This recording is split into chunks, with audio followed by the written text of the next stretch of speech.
శుక్లాంబరధరం విష్ణుం శశివర్ణం చతుర్భుజం ప్రసన్నవదనం ధ్యాయేత్ సర్వవిఘ్నోపశాంతయే. గాయత్రి అందలి విభిన్న విధాలు. సూతుడు మహామునులతో ఇట్లు చెప్పెను. ఇప్పుడు నేను సర్వదేవతల ప్రతిష్టను విస్తారంగా వివరిస్తాను. దేవతల యొక్క యజ్ఞకొండములను వారికి సంబంధించిన మంత్రాల చేత స్థాపించాలి.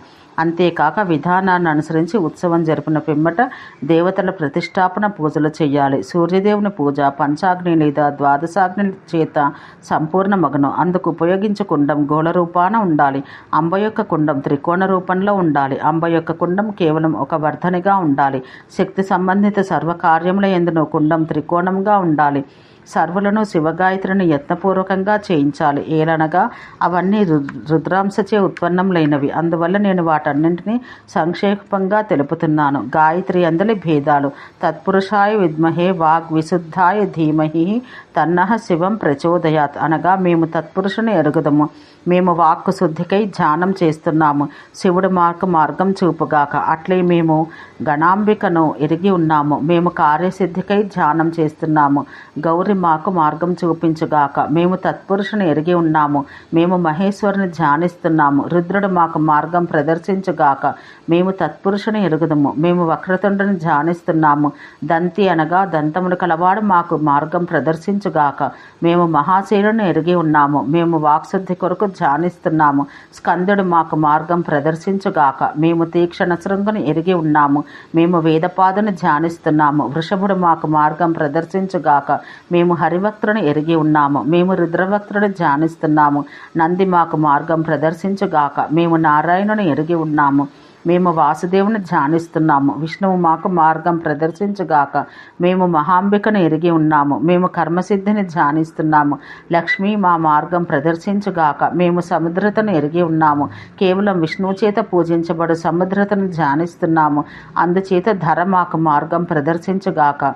మేము వైనతేని ఎరుగుదము. మేము సువర్ణపక్షుని ధ్యానిస్తున్నాము. గరుడు మాకు మార్గం ప్రదర్శించుగాక. మేము పద్మజను ఎరిగి ఉన్నాము. మేము వేదభక్తులను ధ్యానిస్తున్నాము.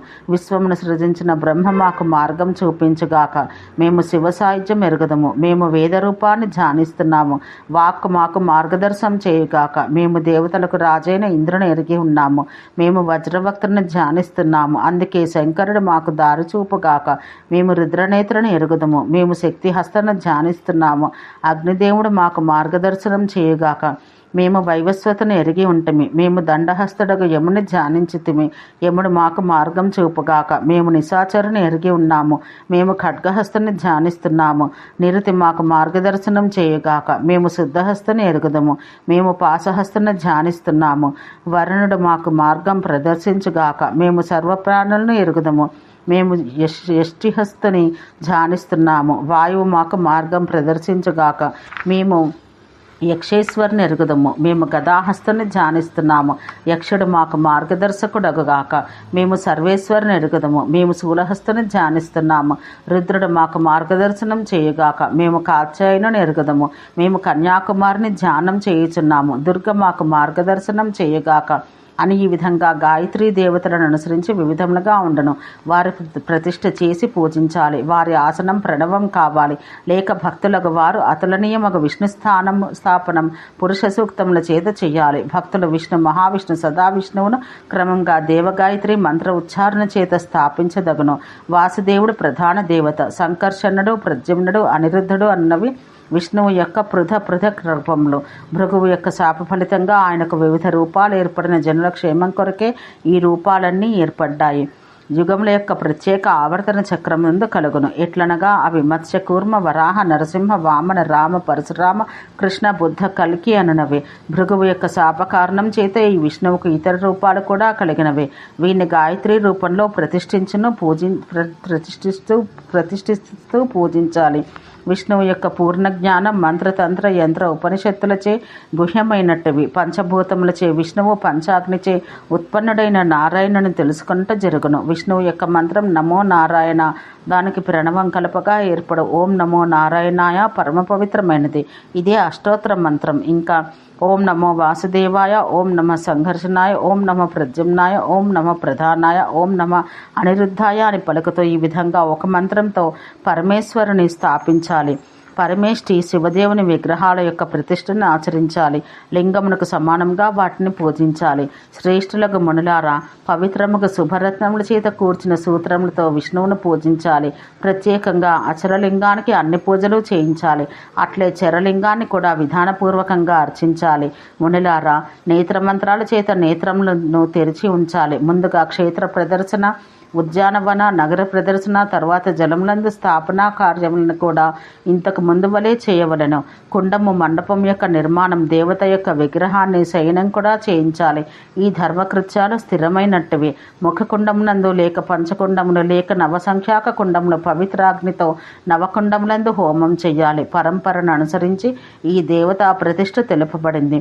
పెద్ద రాతిబండను పగలగొట్టి చేయబడిన విగ్రహాలు చిత్రముల వలె తక్షణం జలాధివాస కృత్యం అన్ని విగ్రహాలకు చెయ్యాలి. నందికి కూడా జలాధివాసం చేయుట ఆవశ్యకం. దేవాలయ ప్రతిష్ఠ యందు లేక వాని భాగముల యందు ప్రతిష్ఠ చేయుచున్నప్పుడు కూడా శరీరాంగములకు ఎట్లో అట్లే, అనగా ప్రతి భాగానికి విడివిడిగా చెయ్యాలి. గాయత్రి మంత్రజపం ద్వారా యథావిధిగా వృష, అగ్ని, మాతృగణ, విఘ్నేశ, కుమార, దుర్గాదేవి, చండీ ప్రతిష్టలు చెయ్యాలి. పూర్వదిశతో ప్రారంభించి 8 మంది దిక్పాలరు, 8 మంది లోకపాలరు ప్రతిష్ఠ కూడా చెయ్యాలి. అష్టదిక్కులు, అష్టవిదిక్కుల యందు గణేశాదుల ప్రతిష్ఠ కూడా శివునికి ఎదురుగా విగ్రహాలుండున్నట్లు చెయ్యాలి. క్రమంగా ఉత్తర దిశ యందు ఉమా, చండీ, నంది, మహాకాలుడు, మహాముని, విఘ్నేశ్వరుడు, మహాభృంగి, స్కందుడు, సౌమ్యుడు మొదలగు వారిని పూజించాలి. భక్తుడు ఇంద్రుడు మరియు అన్యుల విగ్రహాలను కూడా వాని ఉచిత స్థానములందు ఉంచవలను. బ్రహ్మ, విష్ణువులు తమ రూపమందు ప్రకాశిస్తూ కనిపించు క్షేత్రేశుని ఉత్తర పూర్వదిశ యందు ప్రతిష్ఠ చెయ్యాలి. అనంతుడు ఇతరులు విఘ్నేశ్వరుని ప్రణవోచ్చారణతో పాటు సింహాసనంపై ఉచిత క్రమంలో ప్రతిష్ఠించాలి. అట్లే సప్త అంగములను కమలములందు ప్రతిష్ఠించాలి. ఈ విధంగా దేవతలు, దేవీమూర్తుల చలస్థాపన యొక్క ఉత్తమ విధానాలు మీకు నేను సంక్షిప్తంగా తెలిపితిని.